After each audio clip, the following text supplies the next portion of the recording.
नमस्कार, आप देख रहे हैं डॉक्टर साहेब आपके साथ मैं हूं मुस्कान दर्शक। आज के इस एपिसोड में हम बात करेंगे छोटे बच्चों के बारे में।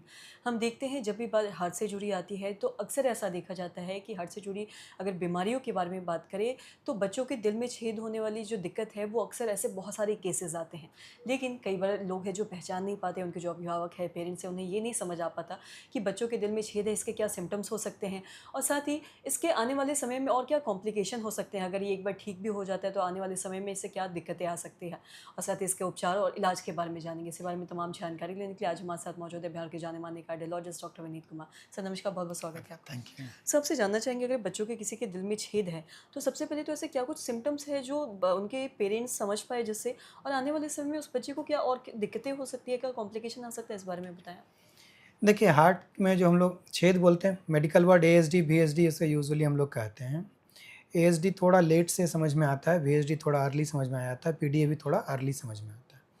बहुत कॉमन चीज़ ये है कि यदि किसी बच्चे को बार-बार निमोनिया या बार-बार खाँसी बुखार हो रहा हो, जैसे सीज़नल खाँसी बुखार साल में 1-2 बार हुआ तो ये बहुत हद तक कॉमन है।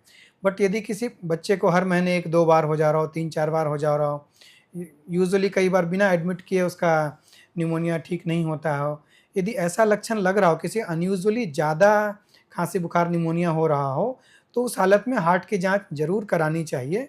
ये कई बार हार्ट में छेद होने का लक्षण हो सकता है। और यदि हार्ट में छेद को हम अर्ली आइडेंटिफ़ाई कर लें और उसे क्लोज़ कर दें तो शायद कोई तकलीफ़ पूरे लाइफ़ नहीं होती।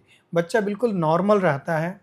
लेकिन यदि हम उसे आइडेंटिफ़ाई करने से मिस कर जाते हैं और धीरे-धीरे बच्चे की उम्र बढ़ने लगती है, तो वैसे हालत में राइट साइड का हार्ट का ज़्यादा प्रेशर बढ़ने लगता है और आगे चल के राइट हार्ट पूरी तरह से काम करना बंद कर जाएगा, फेलियर हो जाता है।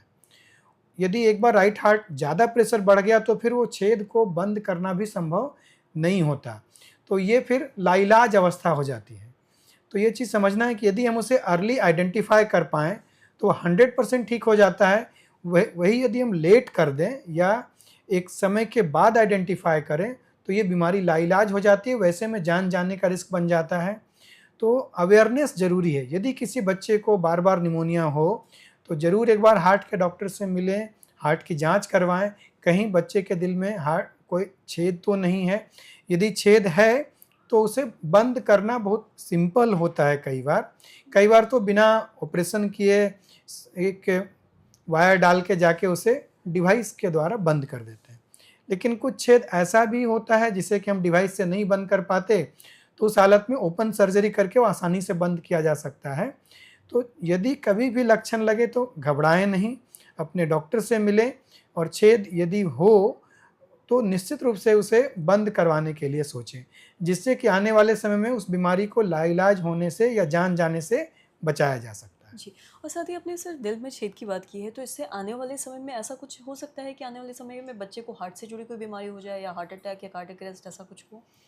देखिए, यदि छेद अभी है तो शुरू में तो राइट हार्ट वाला प्रेशर बर्दाश्त कर लेता है, लेकिन एक समय के बाद राइट हार्ट का प्रेशर इतना बढ़ जाता है कि वो हार्ट या वेंट्रिकल बर्दाश्त नहीं कर पाता, तो वो राइट हार्ट फेलियर में चला जाता है।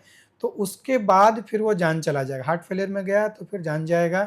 वहाँ पे बंद करके भी अब कोई फ़ायदा नहीं होता है। उसमें एक उपचार होता है कि हार्ट और लंग दोनों दूसरा बदल के लगा दिया जाए, जो बहुत मुश्किल है। हार्ट लंग दोनों मिल पाना, ट्रांसप्लांट कर देना इतना आसान नहीं होता है। ये सब बुक की बातें हैं। जी, सर बहुत-बहुत शुक्रिया तमाम जानकारी देने के लिए। तो आशा करते हैं दर्शकों की जो तमाम जानकारी है आपके लिए लाभदायक रही हो। आप ये समझ पाए होंगे कि अगर किसी भी छोटे बच्चे के दिल में छेद है तो इसको आप कैसे पहचान सकते हैं और आने वाले समय में इससे और भी क्या कुछ है जो कॉम्प्लिकेशंस हो सकते हैं। तो आशा करते हैं जो तमाम जानकारी है आपके लिए लाभदायक रही हो।